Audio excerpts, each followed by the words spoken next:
Buenos días, ¿cómo estamos, iglesia? Yo estoy un poquito agripado, entonces les pido perdón por la voz que tengo ahorita. Entonces, este es el primer servicio que tenemos en el año. Primero descansamos el 4 de enero. Y bueno, cuando estaba conociendo la palabra, pues sabía que había una dirección. Pero antes de eso, pues quería plantear un pensamiento, de pronto un poquito de reflexión respecto a cómo estos tiempos en el año, cuando salimos de uno anterior, empezamos uno nuevo. Entonces nos empezamos a redirigir mucho a lo que agradecemos, ¿no? A qué bonito el tiempo, que se vuelve como una atmósfera de gratitud, como que nos inunda, que de pronto no es tan constante todo el año, pero que se hace como mucho más presente en estos tiempos. Y pues al menos yo, cuando tuve como mi despertar con Cristo y todo esto, empecé a plantearme siempre como qué lugar tiene esto ahora en Cristo, ¿sí? ¿Qué lugar tiene cierta práctica, cierta amistad ahora en Cristo? Y meditaba también un poco de qué sentido tiene esto ahora en Cristo respecto como esto todo de celebraciones de fin de año, del tiempo de gratitud, ¿sí? Porque a veces lo vemos como algo muy humano solamente y descartamos de pronto un poco la parte de Cristo, no digo que sea así para todos. Y pues en el mundo hay muchas expresiones de esta gratitud a fin de año. Por ejemplo, aquí en España también, en los países hispanohablantes, se siguen lo de las uvas, las campanadas, no sé, las 12 uvas.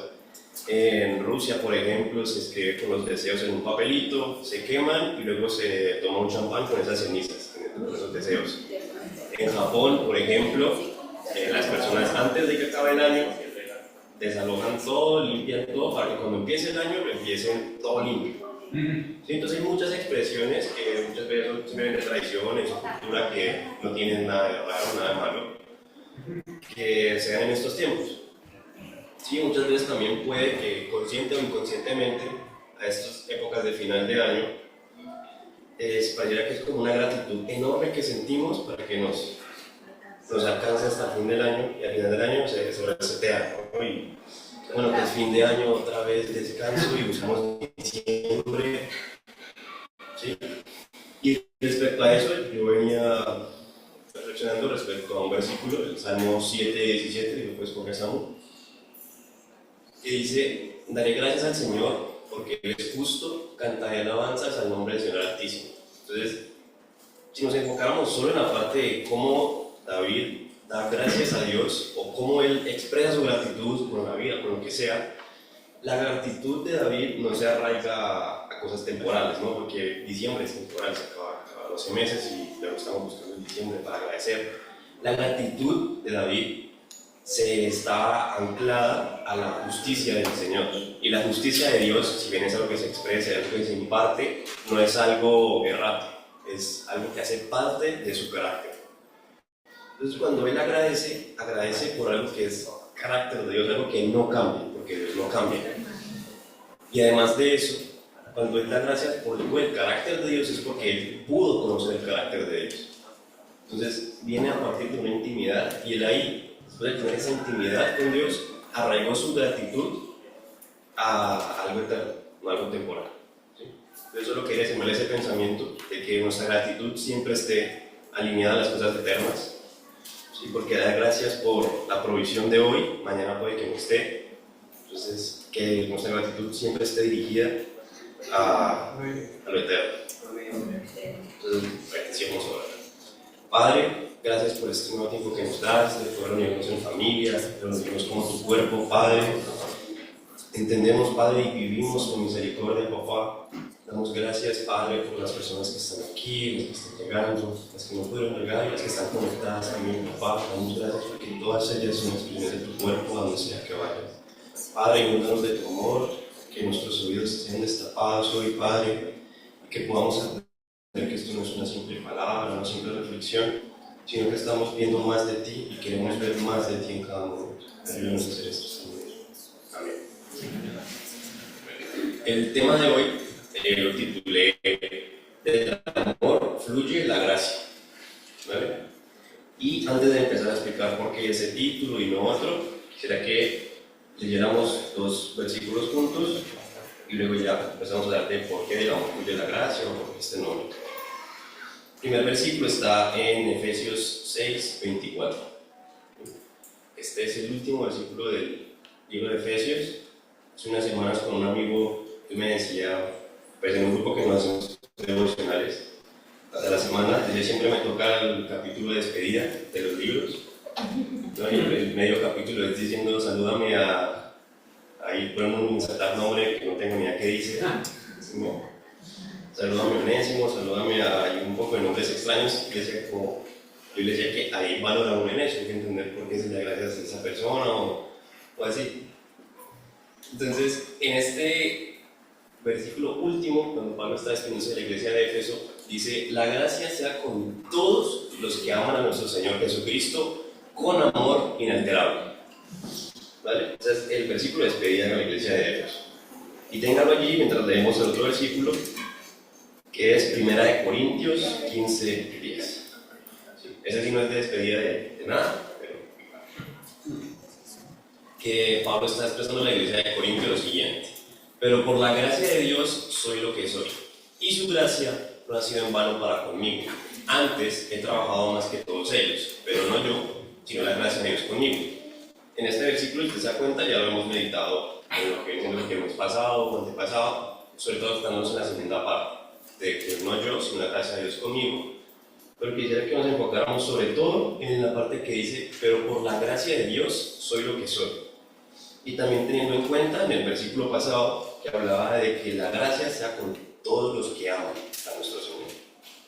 Entonces, desde el pensamiento primero de 1 Corintios 15:10, vemos que la gracia es todo lo que yo no puedo hacer y todo lo que yo no puedo ser. ¿Sí? Que es por gracia, por Cristo, por su obra, que yo puedo hacerlo o puedo serlo. ¿Sí? Eso es la gracia, todo lo que yo no puedo ser. Y luego, en Efesios 6:24, dice que esta gracia opera al momento de que permanecemos en el amor a Él. ¿Sí? Entonces podemos decir que en estos dos pensamientos de Pablo, lo que él está queriendo transmitir, que es el primer punto del día de hoy, es que yo soy lo que soy por amor a Él. ¿Sí? No porque el hecho de que yo ame más a Cristo o sentimiento o emoción me vaya a ser más como lo que Él quiere, sino que permanecer en un amor en obediencia, un amor que es una decisión a Él, me convierte inevitablemente en lo que Él quiere de mí, en lo que Él espera de mí, en lo que Él ha designado para mí. Entonces, también teniendo en cuenta en Efesios 6 que hablaba de que nuestro amor a Dios debe ser un amor inalterable, ¿cierto? En otras versiones dice que es un amor que no debe ser incorruptible. Entonces, el primer punto ahí es que el amor con el que yo debo amar a Dios no puede ser mi amor, porque mi amor es corruptible. ¿Sí? Porque yo amo hoy y mañana quién sabe, porque mi amor puede ser alterado. Y si eso no lo convence, al ver como las visiones del mundo del amor, podríamos identificar, pues, en el contexto cristiano, tres como proyecciones de lo que es el amor. Entonces, primero está el amor del mundo, ¿sí? Que es simplemente el amor fuera de Dios, el amor fuera de toda conciliación de Dios, que aún así puede ser cosas bonitas, porque fuera del mundo, fuera de Cristo, fuera de la iglesia, pueden haber matrimonios pronto saludables, que se lleven bien, que es una expresión muy romántica, eso no es ajeno, eso no es mentira, eso puede pasar. Luego podemos ver las expectativas del amor cristiano y luego el amor de Dios. ¿Sí? Porque muchas veces las expectativas del amor cristiano no es el amor de Dios. Porque entonces, de pronto usted va en un bus y usted se sienta y el bus se llena. Entonces, si usted no se para, usted no es cristiano. Porque usted, o sea, y qué lindo que se para así, pero no depende de eso el amor de Dios. Sí, porque luego llega la persona de, si lo conoce, no llega a usted sentado y es cristiano.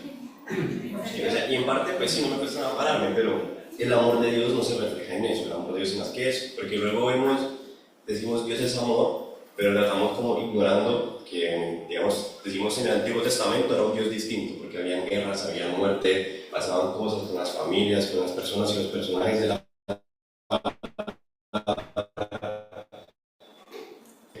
Mateo 1. Pues antes de eso, ignoremos. No, también es amor, pero entonces por eso es que nuestro amor corruptible muchas veces no va a poder entender el amor de Dios, porque nuestro amor también se enorgullece. Y en las relaciones, cuando el otro hace algo que de pronto a mí no me gusta y yo jamás he hecho ese algo que a mí no me gusta, entonces yo sí tengo amor y él no. Pero pero eso es una afirmación a partir del orgullo que tengo. Entonces, el amor que yo tengo, partimos de ese punto, no es el amor de Dios, a menos de que venga un cambio. Por eso en 1 Juan 3:1, que es la carta que pues, por también coincidencia vamos a estar estudiando al retiro, dice: mirad cuál amor nos ha dado el Padre, para que seamos llamados hijos de Dios. Por eso el mundo no nos conoce, porque no le conoció a Él. Por amor somos llamados hijos, por amor pudimos conocerlo a Él, y cuando éramos del mundo no lo conocíamos a Él ni a aquellos que eran hijos, porque no conocíamos a ese amor. ¿Sí? Entonces el mundo no conoce su amor, tanto por ignorancia muchas veces de Cristo, porque puede ser que no se ha sido anunciado ese amor, porque se anunció de manera incorrecta, por cargas personales, puede ser por ignorancia, o por enemistad, ¿sí? Que tengo una enemistad con Dios, no lo quiero considerar, o nunca me tomé el trabajo de tener una relación con Dios, porque tengo una enemistad con la iglesia, con alguna persona que es un líder en la palabra, algún pastor que me hizo daño. Entonces no entiendo ese amor y no llego a conocerlo porque tengo una barrera que no me deja acceder a que Dios es amor, porque escucho que Dios es amor, pero nunca voy a ver, bueno, y si es amor, ¿qué tal es ese amor? Entonces el amor de Dios nos va a sacar de ese estado de ignorancia al hacernos hijos, ¿sí? Porque cuando Él nos hace hijos, el hijo, lo primero que sabemos que el igual tiene el Padre es que lo conoce. Entonces, cuando el amor de Dios nos saca del estado de ignorancia, nos trae a través del manto de hijos. Y ahí quisiera que fuéramos a 1 Corintios 13, del 8 al 12.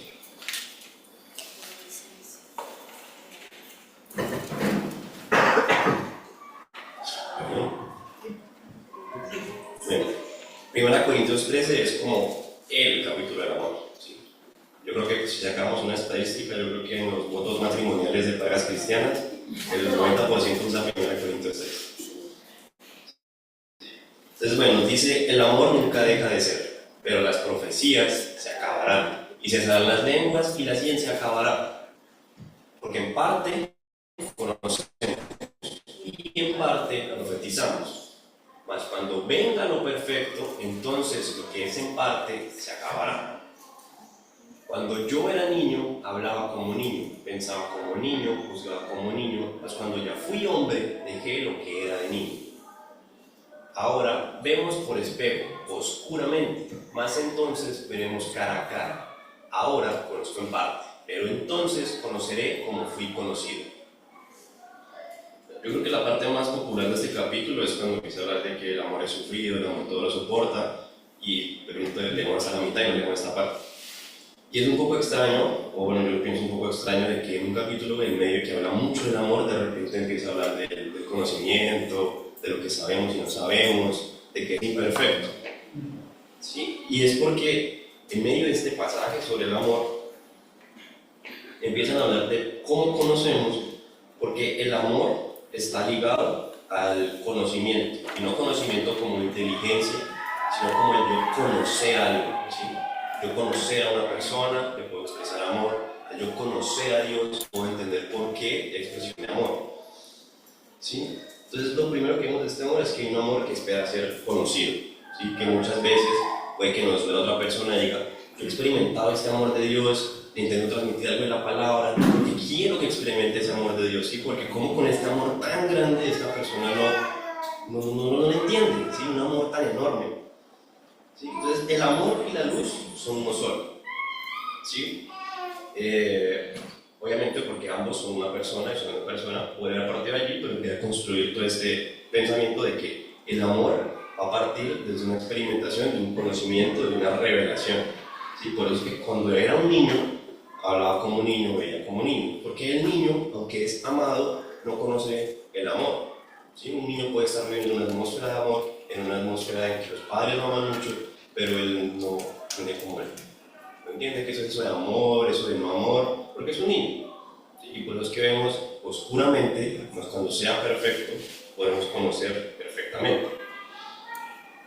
Entonces, si pudiéramos ir a 2 Corintios 4, del 3 al 4, por favor.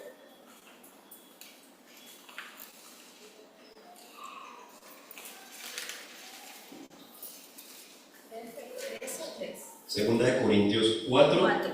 del 3 al 4.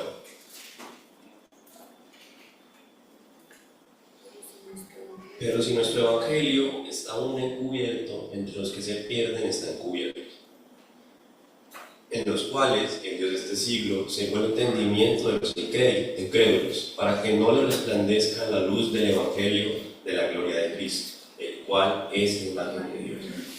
La luz de este evangelio, que no se puede ver, es ese amor. Amor y luz como uno solo. Ese amor no ha sido revelado y hay un velo. Y cuando perdemos convicción de este amor, de esa luz, nosotros también empezamos a levantar velos, empezamos a hacer por lograr resultados y frutos. Entonces, cuando perdemos de vista la convicción de lo que es este amor, nos perdemos. Y por eso es que tantas veces románticamente hablamos de que volver al primer amor, atraernos Dios, porque a veces como que yo no me siento conforme con lo que está pasando, como siento que la presencia de Dios se me ha distanciado. Y es porque dejamos de sentir ese primer amor que logramos experimentar, que vimos como algo tan grande, pero luego entonces el perder la convicción de eso nos hace pensar que ese amor son como picos, ¿sí? Y no, el amor es algo constante que yo puedo habitar, ¿sí? Después de que pase mi etapa de enamoramiento de Dios, puedo vivir en el amor edificado, como en una relación. Una relación parte del enamoramiento, pero el punto del enamoramiento es construir hacia un amor maduro que siga. Y obviamente el enamoramiento sigue siendo importante, ¿sí? Si en un matrimonio, no sé, pues uno da flores, me invita a salir, pues empieza a pagar. Porque el enamoramiento como un catalizador es importante, pero para que permanezca en constante no el enamoramiento, sino el amor. Entonces, La mujer. También las flores y chocolate. sí. Y si no, aquí qué marido le han dado flores. Mariachis. ¿No hay flores? También son mariachis. Ah, bueno, está bien. Vamos bien. Bueno, la luz en la palabra, como físicamente, se representaba por el candelabro, ¿no? En el Antiguo Testamento se ponía en el lugar santo y el lugar santo lo que lo iluminaba era el candelabro. Yo creo que si imaginen esas capas de pieles, si el candelabro, la menorá, era lo que nombraba. Por eso que debe ser muy oscuro. El lugar santísimo, el arca del pacto, traía la luz con la presencia de Dios. Entonces la luz representaba presencia de Dios. Luz que en Éxodo 25 era símbolo de Cristo, que en Zacarías 4 era símbolo del Espíritu Santo y en Apocalipsis 1 es símbolo de la iglesia, ¿no? Los 7 candelabros, la expresión de aquella luz que era Cristo, que era el Espíritu Santo, ahora está multiplicada y reflejada aún en Cristo, pero en su cuerpo, que es la iglesia. Entonces, el amor y la luz están ligados, y están ligados entre sí y a la iglesia, porque la iglesia se ligó a Cristo. Sí, porque la iglesia no es una organización, la iglesia no es los domingos, la iglesia es el cuerpo de Cristo. Y como cuerpo de Cristo se ligó a esa naturaleza que es el amor y que es la luz que Él es. Y por eso es que la iglesia es la luz del mundo. Entonces, estas son 3 expresiones, iglesia, luz y amor, de la misma persona que es Cristo. Entonces, ¿y para qué son de expresión de este amor? ¿Para qué Dios nos confirió este amor, ser luz? ¿Para qué? En 1 Corintios 8:1, estamos hablando mucho de Corintios. Corintios es una iglesia que empezó a hacer muchas cosas, a tarearse con muchas tareas, pero dejó de ir el punto esencial, que era el amor. Y este pasaje puntualmente está hablando de eso, de que una iglesia de Corintio que tenía una situación en la que había una carne que se estaba sacrificando a ídolos y unas personas decían que pues, está bien comerlo, porque al final la carne que sea o no, eso no afecta porque lo que yo estoy viendo es el amor de Cristo. Pero también hay otros que decían que no, que esa carne estaba contaminada, que había sido dada a ídolos, y Pablo decía que sí, también tienen razón. Entonces él está hablando de no dejarnos ir por las cosas no esenciales, sino que pues, si para nosotros tropiezo, pues lo dejo hacer y ya.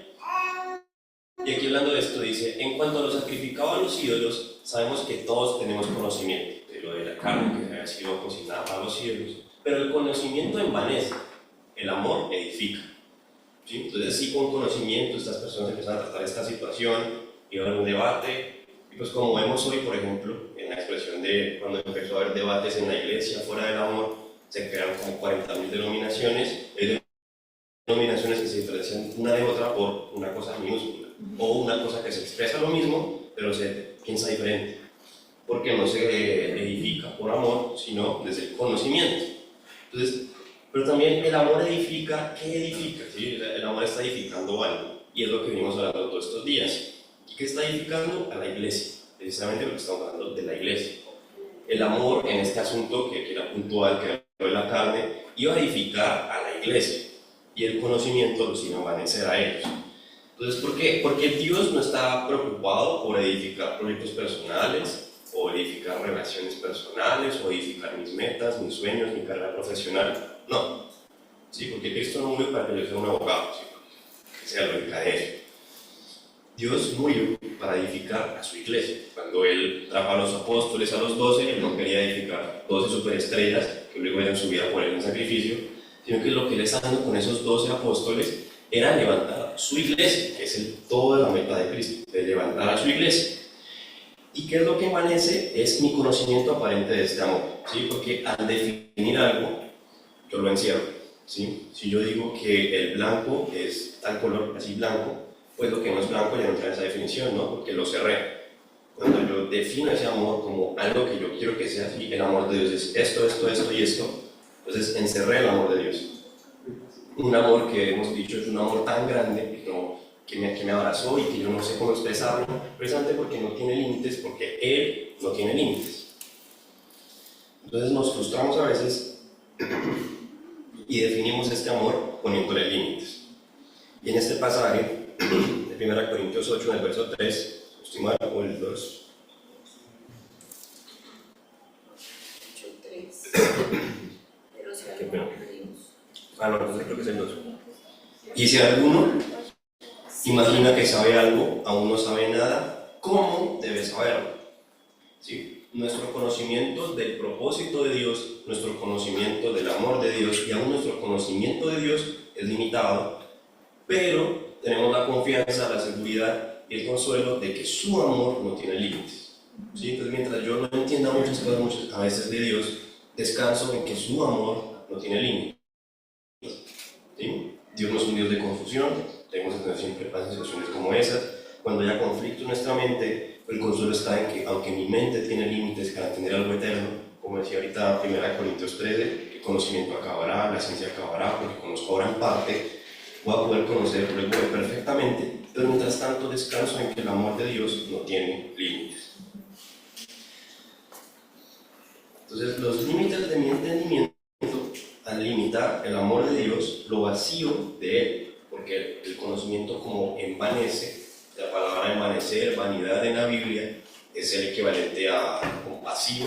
En el Antiguo Testamento, con esa vanidad, se usa la palabra hebel, que significa humo. Pues cuando dice que el conocimiento envanece, dice que el conocimiento crea vacío. Cuando yo intento conocer por mí mismo al amor de Dios, lo vacío de Él, y ya no tiene la esencia de Él. Entonces, permanecer en su amor nunca va a ser un acto de mi interpretación, ¿sí? Porque yo puedo tratar de buscar las definiciones más hábiles en la palabra respecto al amor de Dios, pero si nunca lo experimento, no se me va a hacer añadido nada. Y si a ambos se nos fue revelado el amor de Dios y luego yo lo pongo a estudiar, ambos estamos en el mismo nivel porque logramos experimentar ese amor tan grande, que aparte del conocimiento no me añadió nada, pero me dio como una imagen más clara, pero es la revelación y la experimentación del amor de Dios lo que va. Entonces, cuando 1 Corintios habla de nuestro conocimiento, habla de que es incompleto, porque no se trata de interpretar, porque la interpretación, como decía en 1 Corintios 13, es solo en parte, pero el verlo a Él es la misión. Por eso es que se trata de una revelación y no una interpretación. ¿Sí? El permanecer en su amor es una revelación. Y hablando de la expresión de su amor, muchas veces vamos al versículo que vamos a ver, Juan 3:16, para hablar de cómo se expresó ese amor de Dios para con nosotros, para con el mundo, ¿sí? Porque queremos saber cómo Dios ama, porque si yo recibí este amor tan grande, ahora cómo lo expreso yo a mi familia, a mis amigos, a mi pareja, cómo lo expreso yo de vuelta a Él también, porque quiero amarlo a Él. Entonces, en Juan 3:16 dice, porque de tal manera amó Dios al mundo que ha dado a su Hijo unigénito, para que todo aquel que en Él cree no se pierda, mas tenga vida eterna. ¿Sí? Algo que hemos hecho y que ha sido muy acertado es que detectamos siempre el punto de inflexión de este versículo en el ha dado, ¿cierto? Y identificamos el amor de Dios como un amor que da de sí mismo, un amor que no nos pide. ¿Sí? Y está bien, está correcto, el amor de Dios se expresó dando, pero debemos entender que ese dando tenía algo muy valioso detrás, que era su Hijo unigénito, ¿sí? Un amor tan grande que lo que dio fue la vida de Jesús, la muerte de Jesús y la resurrección de Jesús para levantar a su iglesia. Pero entonces, a veces pasamos muy rápido por eso, porque cuando Dios se da vida a sí mismo, se está humillando entre todos nosotros. ¿Sí? Veía hace unos días un debate entre como un musulmán y un cristiano, y un musulmán no entendía cómo tu Dios se va a hacer hombre, entonces tu Dios es bajo. ¿Sí? Si tu Dios es hombre, entonces tu Dios es cualquier cosa, porque mi Dios es una cosa mística allá arriba, y tu Dios se hizo hombre, ¿sí? Porque Dios vino a servirnos. Eso es lo que dice la palabra. Y como Él sirvió, ahora yo debo servir también. Él se hizo pequeño para todos nosotros, por amor. Entonces, esa profunda humillación que Él decidió hacer por sí mismo, lo hizo por amor. La muerte aún más humillante por amor. Y luego se levantó en resurrección por amor y para salvarnos a todos, para que todo aquel que tenga vida, por amor. Entonces, esto es lo revolucionario del nuevo mandamiento. El nuevo mandamiento que Jesús da a sus discípulos es: ámense como yo los he amado. La profunda humillación que Él dio de sí mismo, Él decidió humillarse así. Ahora Él quiere que con ese mismo nivel de humillación lo dé de mí. Por eso es que el amor a Dios nunca va a pedir menos que mi vida, porque Él nunca dio menos que toda su vida. Entonces, pero igual, la paz está en que si Dios pide muerte es porque habrá resurrección. Él no dio de sí mismo para quedarse muerto, sino Él no vino acá a morir ya, Él vino acá a morir y resucitar. Y siempre por debajo de todo encerrado en amor. Entonces, el amar así entre nosotros, el amar así a Dios, implica que nos relacionamos. ¿Sí? Porque el amor no es solo una acción puntual, sino que es una relación. Cuando Él moría por nosotros, no lo hizo para decir: hice esto, qué amor tan grande, ya ustedes vean cómo resuelvo. No, Él hizo eso para acercarse a nosotros y para que nosotros nos acercáramos a Él. ¿Sí? Porque la distancia tan enorme que a mí me distancia de mi Jesús, la distancia en obras buenas, la distancia en buenos deseos, la distancia en lo bueno que Él es y lo malo que yo soy, toda esa distancia tan enorme que la distancia y la magnitud del universo no alcanzaría a representarla. Él la caminó para que yo pudiera ir a Él por amor. Entonces, en toda la palabra, los vínculos que Dios estableció con los hombres no fueron ligeros. ¿Sí? El pacto, la creación, el arca, eran actos profundamente personales y llenos de amor. Por eso nos permite ir a Él.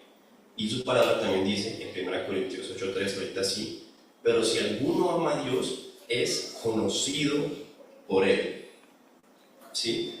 El ser conocido por Él no tiene nada que ver con ser prosperado, con tener una gran plataforma. El ser conocido con Él tiene que ver con amarlo, con el amor que Él nos encomendó a hacer, que es el amor que Él nos dio a nosotros. Cuando yo lo amo a Él, en el mismo forma que Él me ama a mí, obviamente nunca voy a poder amarlo como Él me ama. O sea, lo que hizo Él siendo tan grande, viniese a ser tan pequeño, yo no puedo hacerlo. Pero si yo he recibido algo de ese amor, yo voy a querer expresárselo de vuelta a Él por imperfecta manera que pueda hacerlo, porque quiero amarlo. Y cuando esto pasa, soy conocido por Él. No por mis bienes, no por mis metas, no por mis bendiciones o por cómo yo sea usado, porque a veces planteamos mal la expresión de ese amor. Porque Dios, tú me amas, úsame, pero Dios usó a Faraón, Dios usó a un burro, Dios usó a Naamán. Y si yo quiero hacer ese nivel de amor, solo quiero úsame, estoy a nivel del burro. Y me dice, ámame. Entonces, por ejemplo, trayendo a esto, tenemos el ejemplo de Ismael. Si podemos ir por favor a Génesis 17, el 19 al 21, porque cuando él dice ser conocido, obviamente él no es como que desconozca alguna parte de su creación, no es que tenga humanos por allí que él, cuando empiezan a hablar, existías, no, él sabe que existimos, él nos conoce, pero está hablando de un conocimiento mucho más profundo.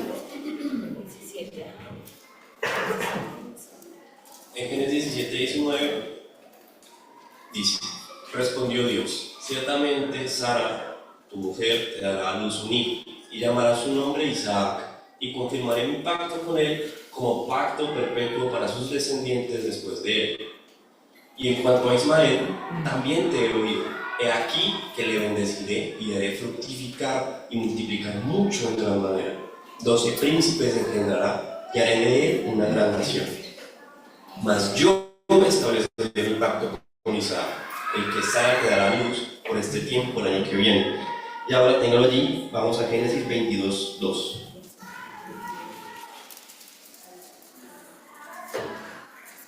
Y dijo: toma ahora tu hijo, tu único. Él acababa de bendecir a Ismael, darle 12 príncipes, una gran nación, fructificarlo, multiplicarlo, y luego acá le dice: Isaac, tu único hijo. ¿Sí? Él obviamente sabía quién era Ismael, él lo conocía, lo bendijo de una manera enorme. Pero luego dice: tú solo tienes un hijo y se llama Isaac. Dios le dice a Abraham. Sí, porque podemos ser conocidos como creación por Dios, pero otra cosa es que seamos reconocidos por Él. Y es lo que habla él aquí. Que cuando yo lo amo, soy conocido de esta manera. ¿Sí? Tu único hijo, a pesar de que tenía otro que le acaba de dar bendiciones. Entonces las bendiciones no son mi filtro para decir que soy amado. ¿Sí? Yo no puedo decir que estoy alineado a Él solo por lo que yo veo material. Yo no puedo decir que mi matrimonio está alineado a Él solo por haber durado muchísimos años, porque ese no es nuestro filtro. Eso no nos interesa. Lo que nos interesa es el amor a Él y el ser reconocidos por Él debido a ese amor. Entonces, claro que Él conoce a todos, pero no todos somos reconocidos como hijos. El punto de todo esto está en el amor. Entonces, de acuerdo a este pasaje que estudiamos, 1 Corintios 8:3, si alguno ama a Dios es conocido por Él, podríamos reinterpretar otro versículo que habla de las personas que echaron demonios en su nombre, que hicieron milagros. Apartados de mí, es de maldad, nunca me amaron. Sí, nunca os conocí porque nunca me amaron. Sí, porque echaron demonios, porque hicieron milagros, hicieron lo que quisieron, pero nunca me amaron. Sí, conocerlos, amarlos. Porque somos conocidos cuando le amamos. Exactamente, porque el amarlo nos acerca a Él. Y estando cercanos a Él somos conocidos. Porque fue lo que Él hizo, como decía ahorita, recorrer toda esa distancia tan enorme que me distanciaba a mí de Él. Él la recorrió por mí porque yo no podría haberlo hecho, para ser conocido por Él, para poder ser amado por Él y para yo amarlo a Él. Para tener reunirnos en un pacto en el Hijo. Entonces ahí, cuando el amor de nosotros a Él, que solo fue habilitado por su amor a nosotros, ahí es cuando somos luz. Cuando una relación de amor me hace no apartarme de Él, es cuando puedo permanecer en su amor, porque yo humanamente no puedo permanecer en su amor. Pero cuando falta el amor, la luz, el testimonio que yo debería dar de Él, se va a ser intercambiado por obras, ¿sí? Pero las obras jamás pueden intercambiar al testimonio. Yo puedo intentar artificialmente tratar de ser luz para otros, puedo tratar artificialmente de decir: sí, he sentido ese amor, pero no va a pasar. Sí, cuando Jesús le hablaba a los fariseos respecto a las escrituras que ellos leían, bueno, hay dos versículos para usted, en Juan 5, dice: escudriñad las escrituras, porque a vosotros os parece que en ellas tenéis la vida eterna, y ellas son las que dan testimonio de mí. Y luego después, en el versículo 42, dice eso: mas yo os conozco, que no tenéis amor de Dios en vosotros. ¿Sí? Los fariseos no tenían depositado amor de Dios en ellos, amor de Dios para el pueblo, amor de Dios para Dios, no lo tenían. Y ellos no pudieron dar testimonio de Dios, intercambiaron por obras. Entonces pasaban horas y horas y horas haciendo cosas, reinterpretando la escritura, creando escuelas de pensamiento alrededor de las escrituras, pero no eran luz y no daban testimonio, porque precisamente las obras no van a poder intercambiar nunca el testimonio. Un fariseo probablemente les puede interpretar muchísimo mejor la palabra que cualquiera de nosotros aquí, pero cuando no hay amor, no pasa nada. Por eso el punto tan grande del testimonio de Pablo, porque Pablo, siendo fariseo de fariseos, benjamita de nacimiento, circuncidado del 8º día, todo eso era basura, porque no importaba. Lo que importaba es que ahora él amaba a Dios. Por eso todo lo tenía por basura. Por eso es que él dice todo lo tengo por basura por amor de Dios. ¿Sí? Entonces, la medida que debe estar en nosotros siempre debe ser el amor, no medidos por plataformas, no medidos por los ministerios, ni por las provisiones. Se trata del amor. Cualquier cosa hecha por fuera del amor pasa por alto el testimonio que debemos dar de él y nos convierte en desconocidos. La iglesia, que somos nosotros, es medida por la operación efectiva de la gracia en nosotros al haber permanecido en su amor. ¿Sí? Y esto es un poquito complicado, pero lo que está transmitiendo no es nada más que decir que nuestra medida es la naturaleza de Él en nosotros, nada más.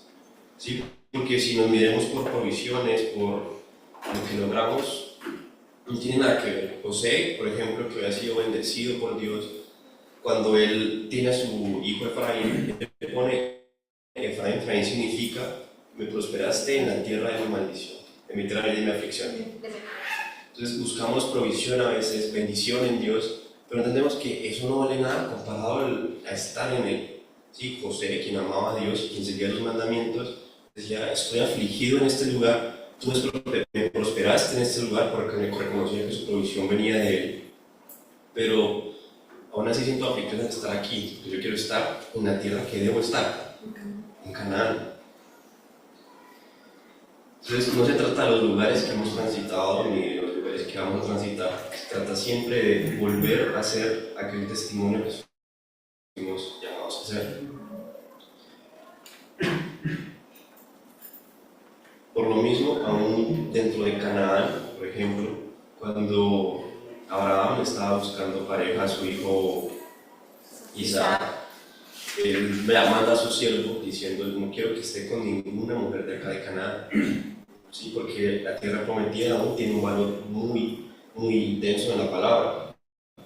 Cuando vemos en el libro de Reyes lo que está sucediendo, que es un libro violento, un libro de conquista, se limita siempre a los pueblos de la tierra prometida, que eran pueblos que ubicados dentro de una tierra que el Señor les quería leche y miel, eran pueblos que sacrificaban niños, que realizaban actos terriblemente horribles y que eran pueblos que se habían opuesto a la verdad, se habían opuesto a la misma naturaleza de Dios, ¿sí? Porque no tocaron otros pueblos afuera. Nunca vemos en la palabra que habían sido mandados a Israel a destruir un pueblo fuera de la tierra prometida, porque se trataba de eso, de no buscar la provisión en un lugar, no buscar estar en el lugar como tal, sino buscar la naturaleza de él. Por ejemplo, en el caso de Abraham y de Isaac, no se encontraba la pareja de su hijo en ese lugar, sino afuera. Fue mandado afuera para buscar cómo hacer parte de esa naturaleza. Entonces, eso es lo que traía para que meditáramos, que es el amarlo a Él lo que debe compelerme a hacer un mayor testimonio de Él, que no deben ser las obras ni tampoco mis expectativas de ese amor, sino que debe ser ese amor de manera efectiva el que me lleve a conocerlo más, a representarlo mejor y alinearme a su diseño. Para finalizar, en una anécdota personal, hace unos días escuché un testimonio de un muchacho que decía que él siempre había sido como parte de una iglesia, había estado en un colegio cristiano en Estados Unidos, o sea, se va a una primaria en un colegio cristiano, la secundaria también, y que muchas veces las personas lo llegaban con preguntas de Dios y siempre llegaban a él. Y él le respondía porque sabía mucho de la palabra y no le incomodaba, pero siempre había tenido un resentimiento por Dios en su corazón y no lograba como expresar nunca la vida de otras cosas, pero podía explicarle la palabra porque siempre había estado inmerso en esos contextos de la palabra. Y él dice que un día el abuelo de él estaba como por morir y la familia le dice que por favor compartiera de la palabra, de pronto porque como era más pequeño, podía mover más su corazón, quién sabe. Y él les dice no, porque él no sentía el amor de Dios, él no amaba a Dios para hallar una carga, tener que ir a un hospital, a visitar a una persona, a compartir de la palabra, cuando él en su corazón no sentía nada que lo moviera a eso. Y luego de que él le dice eso y que él dice no, al otro día el abuelo amanece muerto. Entonces él empieza a cargarse porque dice, pues yo no sé si esto es real o no, yo no sé si amo a Dios o no, pero sé que si mi abuelo se está en el infierno es culpa mía porque no fui a hablarle. Entonces, luego de eso empieza como a orar a Dios, aunque no tiene una relación aún con Él, como preocupándose por toda esta situación. Y Dios le dice, él dice que escuchó de manera audible, que Dios le decía que si no se preocupara, que el abuelo de él estaba bien. Entonces no sabía por qué, si tampoco puede llegar descaradamente a decirle a la familia, yo sé que yo no hice nada, pero no se preocupen que él está bien. Pero luego la abuela de él le dice a él, sin él decirle nada, que ese día anterior ella había estado con el abuelo, y pues, con un sentir muy bonito de Dios, que había aceptado en su corazón antes de irse. Entonces él sintió paz. Y entonces él va y hace como un video en TikTok de la situación que ha pasado, de todo lo que el abuelo, de lo que no había hecho, de lo que había sentido, pero de cómo salió bien al final. Y ese video al otro día, que como 3 millones de visualizaciones, entonces le sorprendió mucho. Pero él en ese momento aún no sentía el amor de Dios en su corazón. Entonces dice que, aunque empezó así, luego como que otros 2 videos respecto a Dios, y luego ya empezó a sus redes a compartir lo que quería, porque había conseguido un poco de seguidores de la nada. Y él aún no tenía el amor de Dios en su corazón. Y luego, pues él seguía su vida como la venía viviendo, en ciclos de pecado, ciclos de culpa, de aflicción, porque aunque él estaba metido en esos contextos de la palabra, nunca había encontrado la paz de Dios a través de su amor. Pero que llega un día en el que él estaba como cuestionándose gravemente si quitarse su vida o no, porque se sentía como muy afligido con un peso muy grande en su vida que no lograba soportar. Y él va a un restaurante como de cadena, allá en Estados Unidos, como si fuera a ser aquí en McDonald's o algo así. Y él se sienta allá y estaba como en la noche, que era como un día, un restaurante que trabajaba 24/7 y era un día como importante, como 24 o 25. Y como todo estaba cerrado, ese restaurante estaba así. Entonces él se sentó en una mesa que se consiguió vacía y luego un señor llega de la nada y dice, ¿me puedo sentar? Y yo le digo, sí, está lleno, que se siente, no pasa nada. Y que el señor le empieza como a contar todas sus frustraciones, que mi matrimonio no funciona, que no siento hambre en ningún lado. Y él estaba, pues, pesado con lo suyo. Sí, entonces veía que en toda su vida, a pesar de que no había estado conectado con Dios, siempre llegaban esas personas buscando como ayuda y él no siquiera se puede ayudar a sí mismo. Entonces, y luego que el Señor le suelta una frase como de que sin amor es imposible como establecer una comunión, algo así, como él hablando de su esposa. Entonces dice que en ese momento, pues él ignora la acción completamente, como deja la plata para pagar su cuenta y se va. Pero se da cuenta de que el amor que había estado recibiendo Dios con su vida, que él había aceptado, predicado toda su vida, él nunca lo había reciprocado.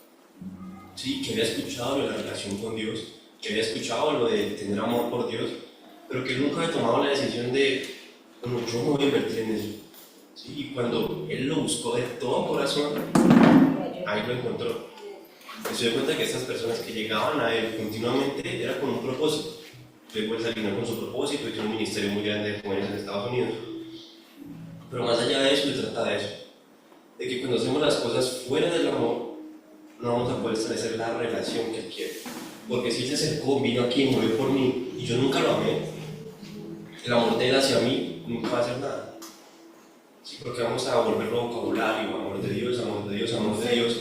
Y lo que pasa con las palabras, muchas veces cuando las usamos mucho es que las gastamos. Entonces no paramos de hablar del amor de Dios, pero ¿cuánto amor de Dios hemos vivido? ¿Sí? Entonces a veces hay que destrabar esas cosas de las palabras que hemos vaciado de significado, entender que el amor de Dios no son 3 palabras puestas juntas. El amor de Dios es una realidad que no puede ser limitada, no puede ser definida, y es la atmósfera precisamente la que Él quiere que entremos para que seamos conocidos por Él y para que podamos expresarlo a Él como la luz que debemos ser, como su iglesia. Entonces, en esa línea, vamos a orar. ¿Me permites leer algo que escribí ahorita mientras estaba? Dice, el amor de Dios es sobrenatural.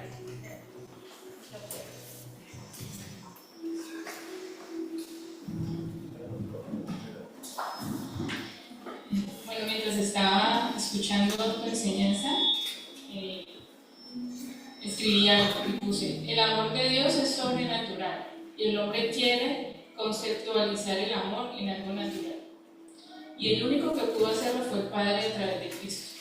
Es decir, Para conocer el amor sobrenatural de Dios, en lo natural debemos conocer a Cristo en lo natural. El amar su revelación por medio de Cristo es lo que nos hace conocidos ante el Padre.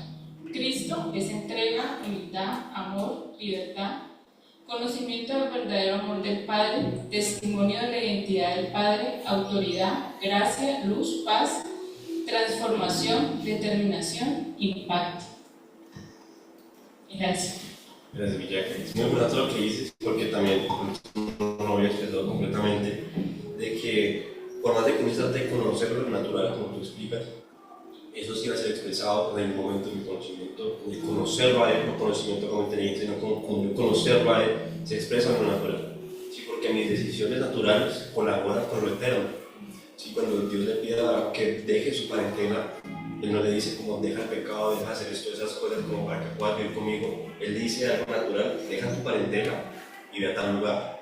Y Él hizo eso, fue una decisión natural, algo físico que tuvo que hacer, pero colaboró con el propósito de Dios. Entonces nuestras decisiones en el día colaboran con el propósito de Dios. Cuando yo soy amor y cuando yo soy luz, como lo que compartían hace poco el apóstol Gustavo, yo cuido mis ojos, cuido mis oídos, cuido mis amistades, cuido lo que estoy viendo, cuido mis relaciones, y yo no sé cómo estoy formando, sino es a partir de ese amor.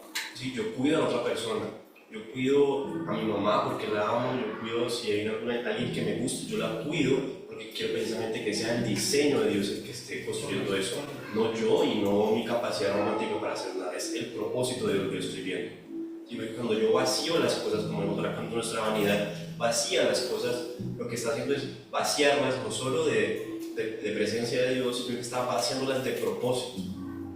Entonces, si Abraham hubiera ido de este lugar al otro, fuera del amor por Dios y por querer conocerlo a Él, hubiera estado vaciado de propósito.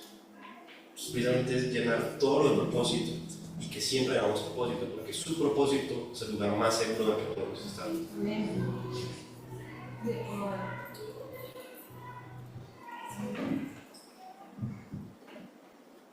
Esta mañana el Señor me despertaba con una palabra de Romanos 12:10 y dice: ámense unos a otros con un afecto genuino y deleítense al honrarse mutuamente. Y pienso que el Señor traía ahorita mientras hablabas, hijo, una palabra que creo que hace muchos años el Señor nos la ha dado como una frase, y es que en el mandamiento está la vida. Y sé que es una palabra que se deduce de la Escritura, porque en sí mismo no es un versículo, aunque Juan 10, en el verso 18 dice, nadie me quita la vida, sino que yo la doy por voluntad. Tengo autoridad para darla y tengo autoridad para tomarla de nuevo, y este es el mandamiento que recibí de mi Padre. Porque en el mandamiento está la vida, en el mandamiento que el Señor nos da.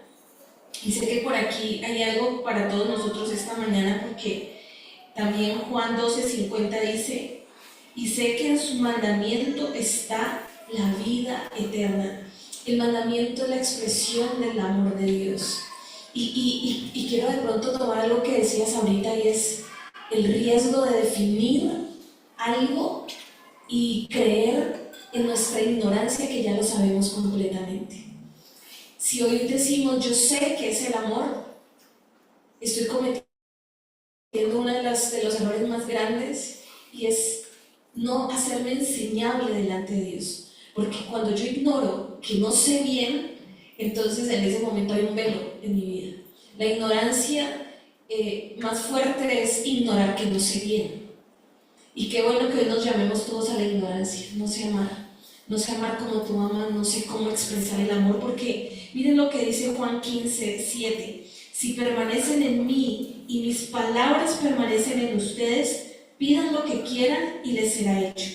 Y en esto he glorificado a mi Padre, que den mucho fruto y así prueben que son mis discípulos. Como el Padre me ha amado, así también yo los he amado. Permanezcan en mi amor.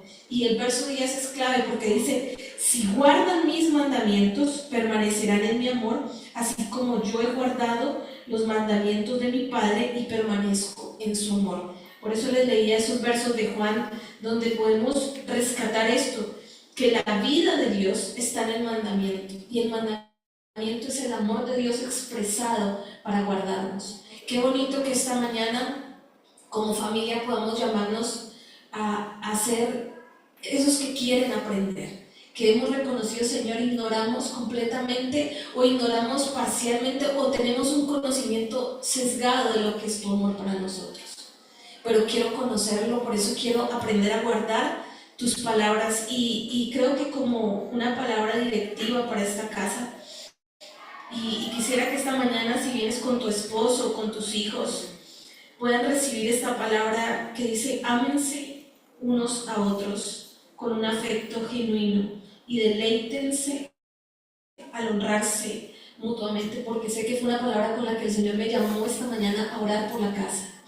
Y es como algo como, yo te lo podría parafrasear este versículo diciendo: recibe a tu esposo en amor, recíbelo, honralo, recibe a tu esposa, recibe a tus hijos en honra, producto del amor que el Señor ha depositado. Y algo que creo que ha sido el lema de la Fundación Hijos de Amor es: nosotros amamos porque Él nos amó primero. No podemos amar si no hemos recibido primero el amor. ¿Y cómo lo recibimos? Como decía ahorita David con el ejemplo de Abraham, recibiendo su palabra, recibiendo su instrucción, porque detrás de la instrucción de papá está su amor. Y yo creo que esta mañana en lo natural lo podemos entender. Detrás de una instrucción hay amor.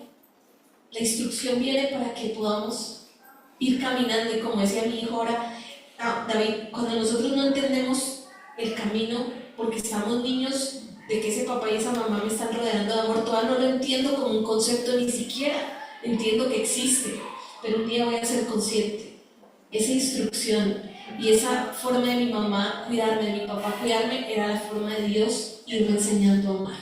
Entonces creo que esta mañana, creo que nos queda como una vara para este año, y es crecer en ese amor, crecer en hacer todo por amor, en permitir que nuestros hogares sean la expresión de esa vida, que es el amor de Él a través de cada uno de nosotros. En ese espíritu quisiera que por favor inclináramos nuestras cabezas.